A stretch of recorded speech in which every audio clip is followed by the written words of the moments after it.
اللہم صلی علی محمد وعلی آل محمد ربی اشرح لی صدری ویسر لی امری واحلل عقدۃ من لسانی یفقہوا قولی ربی زدنی علما ربی زدنی علما ربی زدنی علما اللہم فقہنا فی الدین اللہم فقہنا فی الدین اللہم فقہنا فی الدین۔ بسم اللہ الرحمن الرحیم۔ ناظرین کرام، آج ہم نے پارہ نمبر 23 کا مطالعہ کرنا ہے۔ ناظرین کرام، سبق شروع کرنے سے پہلے آپ تمام ناظرین کرام سے گزارش ہے میرے چینل کو سبسکرائب کریں، لائک کریں اور شیئر کریں۔ ناظرین کرام، اور دین کے اس کام میں اپنا حصہ ڈالیں۔ اللہ تبارک و تعالی ہم سب کا دین پڑھنا پڑھانا قبول و منظور فرمائے۔ بڑھتے ہیں اپنے سبق کی طرف۔ بسم اللہ الرحمن الرحیم۔ وَمَا لِيَ لَا أَعْبُدُ الَّذِي فَطَرَنِي وَإِلَيْهِ تُرْجَعُونَ، اور مجھے کیا ہوا کہ میں اس کی بندگی نہ کروں جس نے مجھے پیدا کیا اور اسی کی طرف ہم سب کو پلٹ جانا ہے۔ انی ذا لفی ضلال مبین، بے شک جب تو میں کھلی گمراہی میں ہوں۔ ناظرین کرام، جب حبیب نجار نے اپنی قوم سے ایسا نصیحت آمیز کلام کیا تو وہ لوگ ان پر ایک ہی بار ٹوٹ پڑے اور ان پر پتھراؤ شروع کیا اور پاؤں سے کچلا، یہاں تک کہ ان کو قتل کر ڈالا۔ ناظرین کرام، حبیب نجار وہ شخص تھا جسے صادق اور مصدوق نے حضرت عیسیٰ علیہ السلام کے کہنے پر دین کی دعوت دی اور اس نے اللہ کی نشانی دیکھ کر ایمان حاصل کیا تھا۔ ناظرین کرام، اللہ تبارک و تعالی جس کے لیے چاہتے ہیں دین آسان کر دیتے ہیں۔ آگے اللہ تبارک و تعالی فرماتے ہیں وَالْقَمَرَ قَدَّرْنَاهُ مَنَازِلَ حَتَّى دَكَ الْأُرْجُونِ الْقَدِيمِ، اور چاند کے لیے ہم نے منزلیں مقرر کی یہاں تک کہ پھر ہو گیا جیسے کھجور کی پرانی ڈال۔ چاند کی ناظرین کرام 28 منزلیں ہیں۔ ہر شب ایک منزل میں ہوتا ہے اور پوری منزل طے کر لیتا ہے، نہ کم چلے نہ زیادہ۔ طلوع کی تاریخ سے 28ویں تاریخ تک تمام منزلیں طے کر لیتا ہے، اور اگر ہر مہینہ میں 30 کا ہو تو 2 شب اور 29 کا ہو تو 1 شب چھپتا ہے۔ جب اپنے آخر منازل میں پہنچتا ہے تو باریک اور کمان کی طرح خمیدہ اور زرد ہو جاتا ہے۔ ناظرین کرام، یہ دیکھنے والوں کے لیے نشانیاں ہیں۔ اللہ تبارک و تعالیٰ فرماتے ہیں وَإِذَا قِيلَ لَهُمْ أَنفِقُوا مِمَّا رَزَقَكُمُ اللَّهُ قَالَ الَّذِينَ كَفَرُوا لِلَّذِينَ آمَنُوا أَنُطْعِمُ مَن لَّوْ يَشَاءُ اللَّهُ أَطْعَمَهُ إِنْ أَنتُمْ إِلَّا فِي ضَلَالٍ مُّبِينٍ، اور جب ان سے فرمایا گیا کہ اللہ کے دیے میں سے کچھ اس کی راہ میں خرچ کرو تو کافر مسلمانوں کے لیے کہتے ہیں کیا ہم اسے کھلائیں جسے اللہ تبارک و تعالیٰ اگر چاہتا تو خود کھلا دیتا، تم تو نہیں مگر کھلی گمراہی میں۔ ناظرین کرام، یہ آیات کفار قریش کے حق میں نازل ہوئیں جن سے مسلمانوں نے کہا کہ تم اپنے مالوں کا وہ حصہ مسکینوں پر خرچ کرو جو تم نے باعزم خود اللہ تعالیٰ کے لیے نکالا ہے۔ اس پر انہوں نے کہا کیا ہم ان کو کھلائیں جنہیں اللہ تبارک و تعالیٰ چاہتا تو کھلا دیتا۔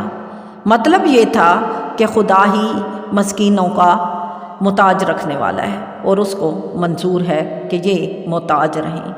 ناظرین کرام، جبکہ یہ مشیت خدا کے خلاف ہوگا۔ ناظرین کرام، یہ بات انہوں نے اپنی بخیلی اور کنجوسی سے بطور مذاق کہی اور نہایت باطل تھی، کیونکہ دنیا دارالامتحان ہے۔ فقیری ناظرین کرام اور امیری دونوں آزمائشیں ہیں۔ فقیر کی آزمائش صبر سے اور غنی کی اتفاق فی سبیل اللہ سے ہوتی ہے۔ ناظرین کرام، اللہ تبارک و تعالیٰ آزماتا ہے جس کو چاہتا ہے، کبھی مال دے کر اور کبھی مال لے کر۔ ہمارے لیے تو صرف حکم ہے کہ اللہ تبارک و تعالیٰ کی حکومت کو حکومت سمجھتے ہوئے اس کے احکام کو بجا لائیں۔ ناظرین کرام، اللہ تبارک و تعالیٰ آگے فرماتے ہیں وَضَرَبَ لَنَا مَثَلًا وَنَسِيَ خَلْقَهُ قَالَ مَنْ يُحْيِي الْعِظَامَ وَهِيَ رَمِيمٌ، اور ہمارے لیے کہاوت کہتا ہے اور اپنی پیدائش کو بھول گیا ہے۔ بولا ایسا کون ہے کہ ہڈیوں کو زندہ کرے جب وہ بالکل گل جائیں گی۔ ناظرین کرام، یہ آیت عاص بن وائل یا ابو جہل اور بقول زیادہ مشہور ابی بن خلف کے بارے میں نازل ہوئی، جو انکار بعثت میں یعنی مرنے کے بعد اٹھنے کے انکار میں سید عالم صلی اللہ تعالیٰ علیہ وآلہ وسلم سے بحث و تکرار کرنے آیا۔ اس کے ہاتھ میں ناظرین کرام ایک گلی ہوئی ہڈی تھی، اس کو توڑتا جاتا اور سید عالم صلی اللہ تعالیٰ علیہ وآلہ وسلم سے کہتا جاتا، کیا آپ کا خیال ہے کہ اس ہڈی کو گل جانے اور ریزہ ریزہ ہو جانے کے بعد بھی اللہ تبارک و تعالیٰ زندہ کرے گا؟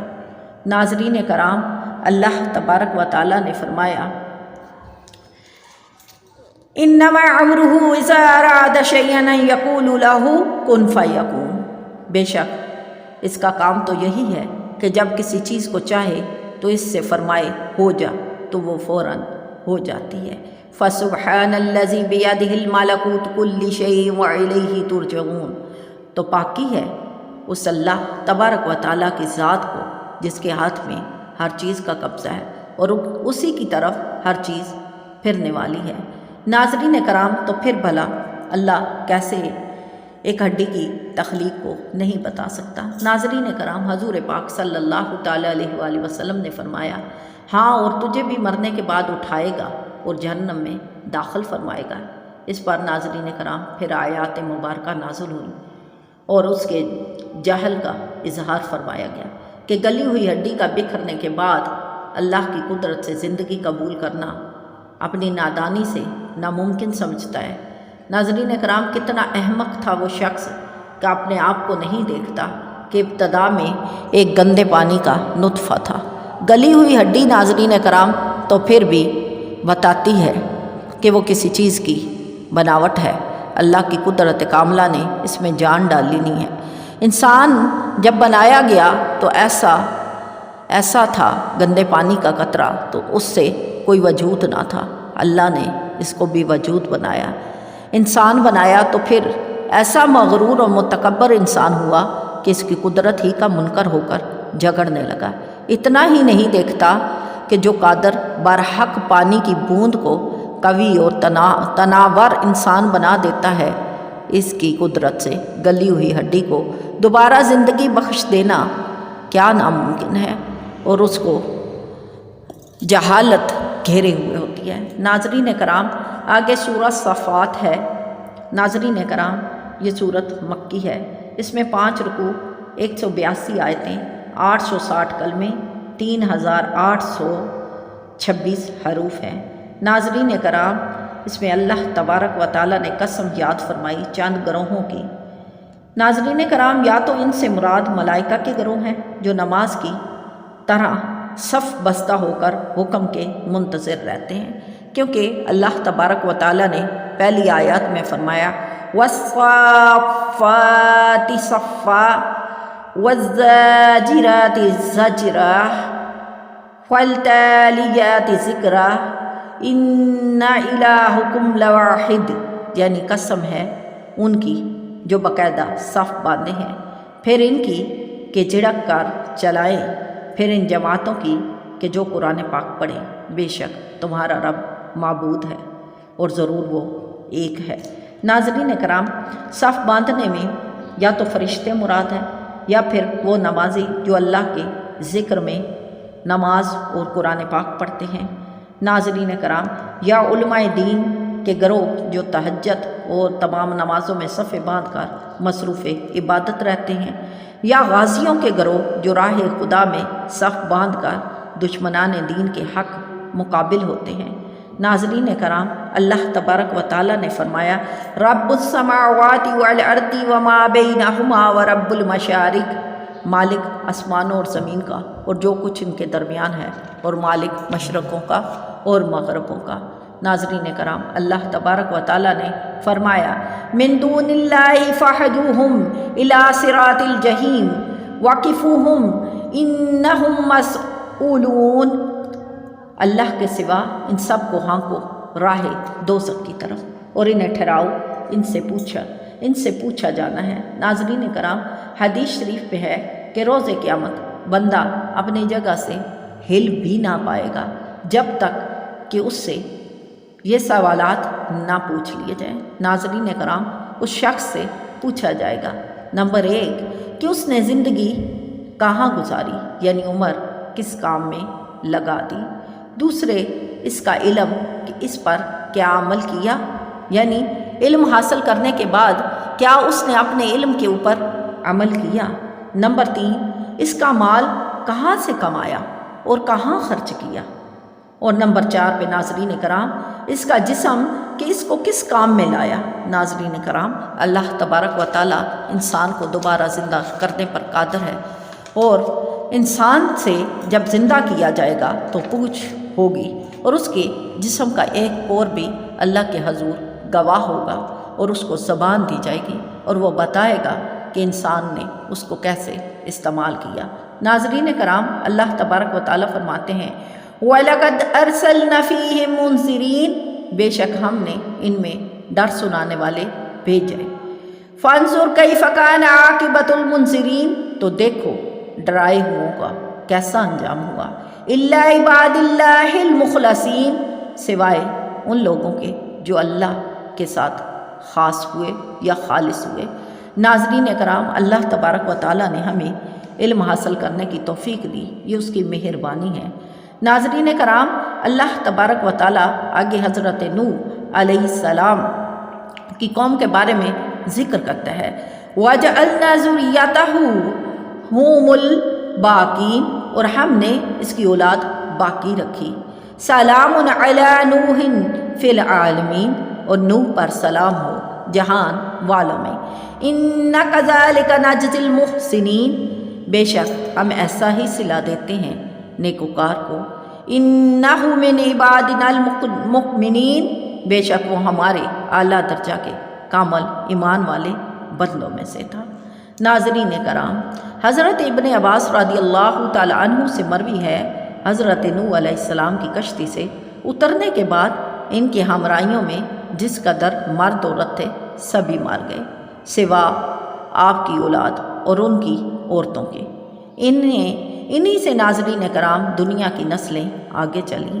عرب اور فارس اور روم آپ کے فرزند سام کی اولاد سے ہیں، اور سوڈان کے لوگ آپ کے بیٹے حام کی نسل سے، اور ترک اور یاجوج ماجوج وغیرہ آپ کے صاحبزادہ یافس کی اولاد سے ہیں۔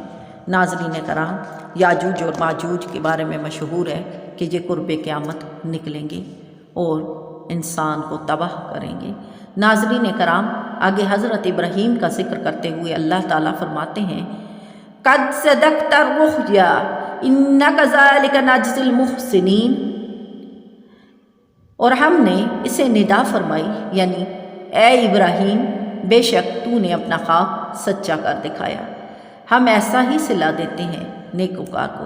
ناظرین کرام، یہ واقعہ مینا میں واقعہ ہوا، اور حضرت ابراہیم علیہ السلام نے فرزند کے گلے پر چھری چلائی۔ ناظرین کرام، حضرت ابراہیم علیہ السلام کو خواب آیا کہ اپنے بیٹے کو اللہ کی راہ میں قربان کریں۔ ناظرین کرام، اور انہوں نے اللہ تبارک و تعالیٰ کی محبت کے اوپر اپنی اولاد کی محبت کو قربان کیا۔ ناظرین کرام، اس میں اختلاف ہے کہ یہ فرزند حضرت اسماعیل ہیں یا حضرت اسحاق علیہ السلام، لیکن دلائل کی قوت یہی بتاتی ہے کہ ذبح حضرت اسماعیل علیہ السلام ہی ہیں۔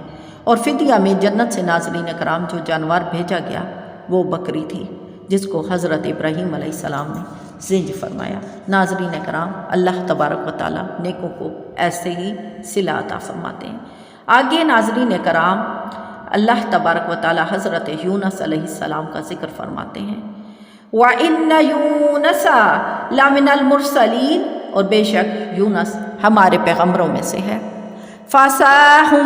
فَسَاهَمَ فَكَانَ مِنَ الْمُدْحَضِينَ، اور جب گرہ ڈالا تو دھکیلے ہوں میں سے ہوئے۔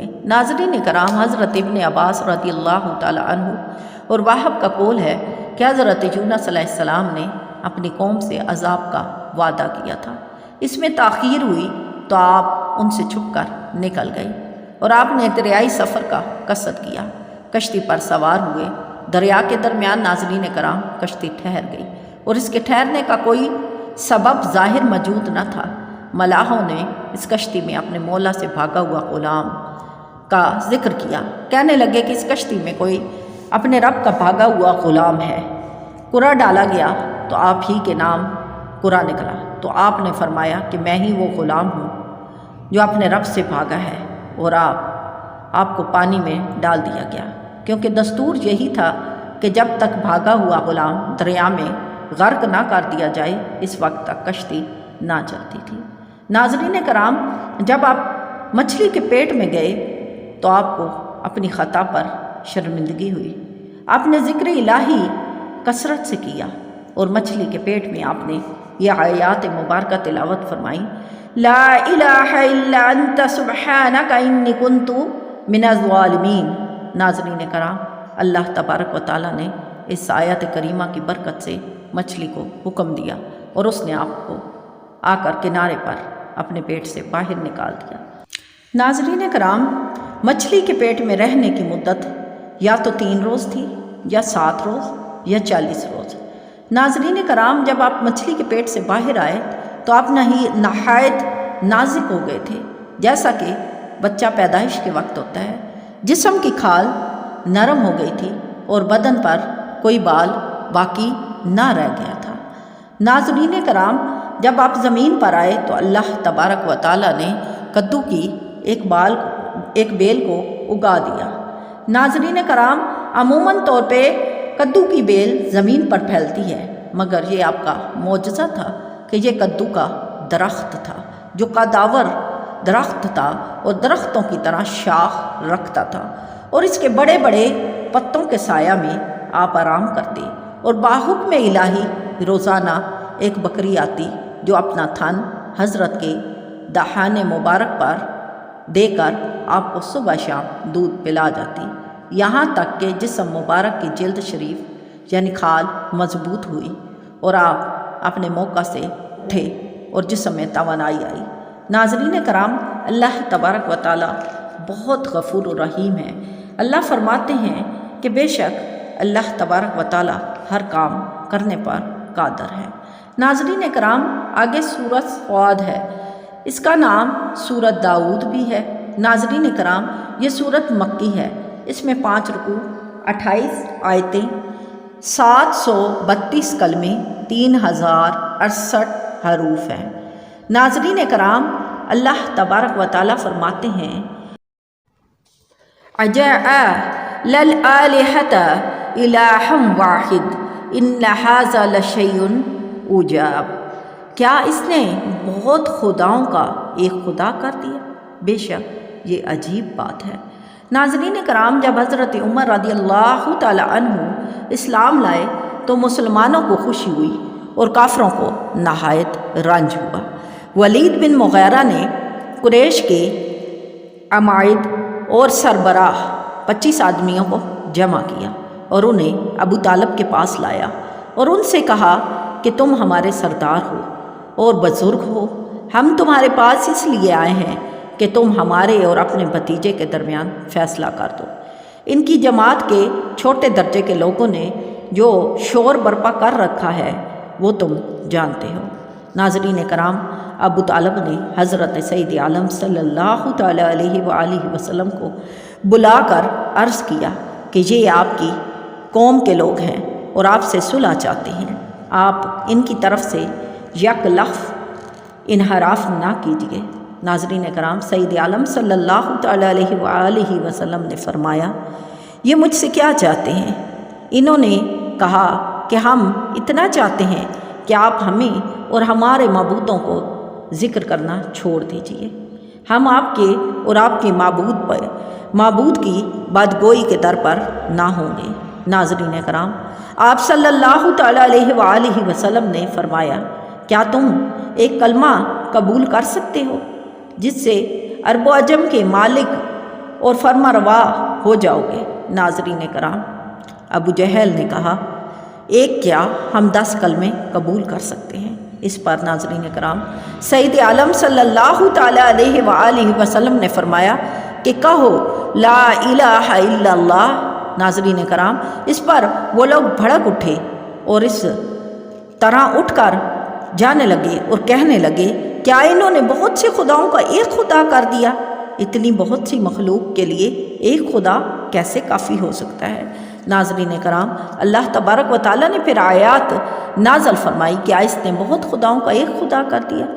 ناظرین کرام، اللہ تبارک و تعالیٰ نے فرمایا کہ بے شک اللہ تبارک و تعالیٰ تو سب خداؤں کا اکیلا خدا ہے۔ ناظرین کرام، اس کی اجازت کے بغیر تو ایک پتا بھی نہیں ہل سکتا، اور جنہیں یہ اپنا معبود بنائے پھرتے ہیں یہ تو نہیں مگر ایک دھوکہ۔ ناظرین کرام، اللہ تبارک و تعالیٰ آگے فرماتے ہیں وَاذْكُرْ عَبْدَنَا دَاوُودَ ذَا الْأَيْدِ إِنَّهُ أَوَّابٌ إِنَّا سَخَّرْنَا الْجِبَالَ مَعَهُ يُسَبِّحْنَ بِالْعَشِيِّ وَالْإِشْرَاقِ، اور ہمارے بندے داؤد نعمتوں والوں کو یاد کرو، بے شک وہ بڑا رجوع کرنے والا ہے۔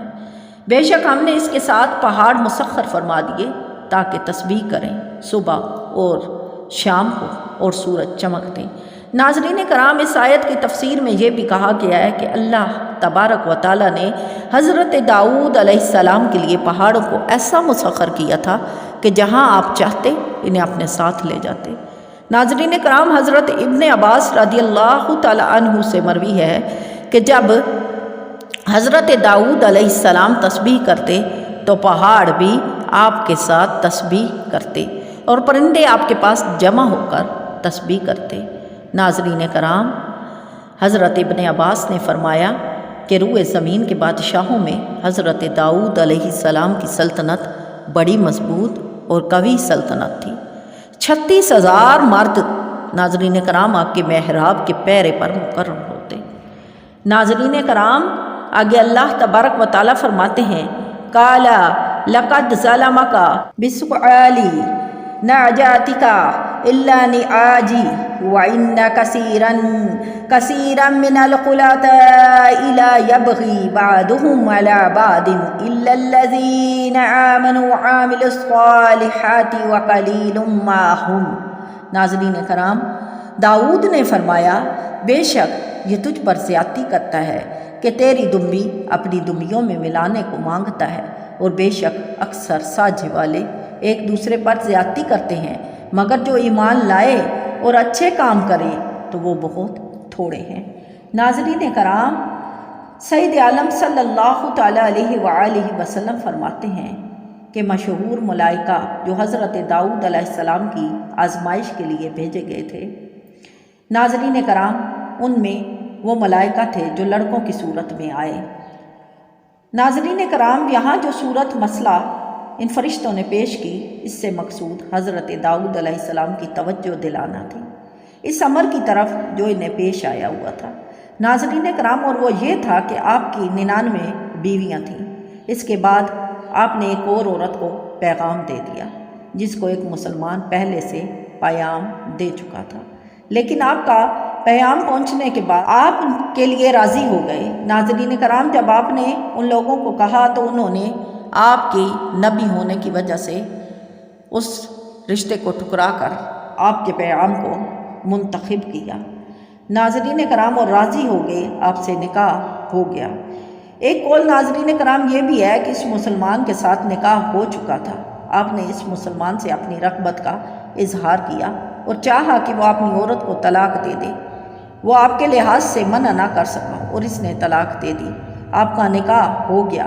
اس زمانہ میں ایسا ناظرین کرام معمول تھا کہ اگر کسی شخص کو کسی دوسرے کی عورت کی طرف رغبت ہوتی تو اس سے وہ استادان کہتا اور طلاق دلوا لیتا اور عدت کے بعد خود اس سے نکاح کر لیتا۔ یہ بات ناظرین کرام اس وقت نہ تو شرعاً ناجائز تھی اور نہ ہی زمانہ کے رسم و عادات کے خلاف، لیکن چونکہ شان انبیاء بہت عرفہ اور اعلیٰ ہوتی ہے ناظرین کرام، اس لیے یہ آپ کے منصب عالی کے لائق نہ تھا، اور مرضی الہی یہ ہوئی کہ آپ کو اس پر آگاہ کیا جائے، اور اس کا سبب یہ پیدا کیا کہ ملائکہ یعنی فرشتوں کو مدعی علیہ کار کے شکل میں آپ کے سامنے پیش کیا گیا۔ وہ 2 فرشتے 2 لڑکوں کی صورت میں آپ کے پاس آئے اور سوال لے کے آئے دمبیوں کا کہ یہ میرا بھائی ہے، اس کے پاس 99 دمبیاں ہیں، جبکہ میرے پاس صرف ایک دمبی ہے، لیکن یہ چاہتا ہے کہ یہ ایک دمبی بھی مجھ سے لے لے، جبکہ میرے کنبے کا بسر اس ایک دمبی کے دودھ پر ہوتا ہے۔ ناظرین کرام، حضرت داؤد علیہ السلام کو فوراً اپنی خطا کا شبہ ہوا اور وہ فوراً اللہ کے ہاں رجوع لائے اور اللہ تبارک و تعالیٰ سے اس بات کیا، استغفار مانگا۔ ناظرین کرام، اللہ بے شک بخشنے والا ہے۔ ناظرین کرام، آگے سورت زمور ہے اور یہ سورت ناظرین کرام مکی ہے۔ اس میں 8 رکوع، 75 آیتیں، 1172 کلمے اور 4908 حروف ہیں۔ ناظرین کرام، اللہ تبارک و تعالیٰ فرماتے ہیں، تنزیل الکتابی من اللہ العزیز الحکیم، کتاب اتارنا ہے اللہ عزت حکمت والے کی طرف۔ انا انزلنا علیک الکتاب بالحق، جو ہم نے آپ کی طرف کتاب بھیجی بے شک یہ حق ہے۔ ناظرین کرام، اللہ تبارک و تعالیٰ نے آپ صلی اللہ تعالیٰ علیہ وآلہ وسلم کی کتاب کو حق قرار دیتے ہوئے ان آیات کو نزول فرمایا۔ ناظرین کرام، اللہ تبارک و تعالیٰ فرماتے ہیں، امن هو قانت آناء اللیل ساجدا وقائما يحذر الآخرة ويرجو رحمة ربي قل هل يستوي الذين يعلمون والذين لا يعلمون انما يتذكر اولو الالباب۔ ناظرین کرام، کیا وہ جسے فرما بداری میں رات کی گھڑیاں گزریں سجود میں اور قیام میں آخرت سے ڈرتا اور اپنے رب کی رحمت کی آس لگائے، کیا وہ نافرمانوں جیسا ہو جائے گا؟ تم فرماؤ، کیا برابر ہیں جاننے والے اور انجان؟ نصیحت تو وہی مانتے ہیں جو عقل والے ہیں۔ ناظرین کرام، حضرت ابن عباس رضی اللہ تعالی عنہ سے مروی ہے کہ یہ آیت حضرت ابو بکر عمر رضی اللہ تعالی عنہ کی شان میں نازل ہوئی، اور حضرت ابن عمر رضی اللہ تعالی عنہ سے مروی ہے کہ یہ آیت حضرت عثمان غنی رضی اللہ تعالی عنہ کے حق میں نازل ہوئی، اور ایک قول یہ ہے کہ حضرت ابن مسعود اور حضرت عمار اور حضرت سلمان رضی اللہ تعالی عنہ کے حق میں نازل ہوئی۔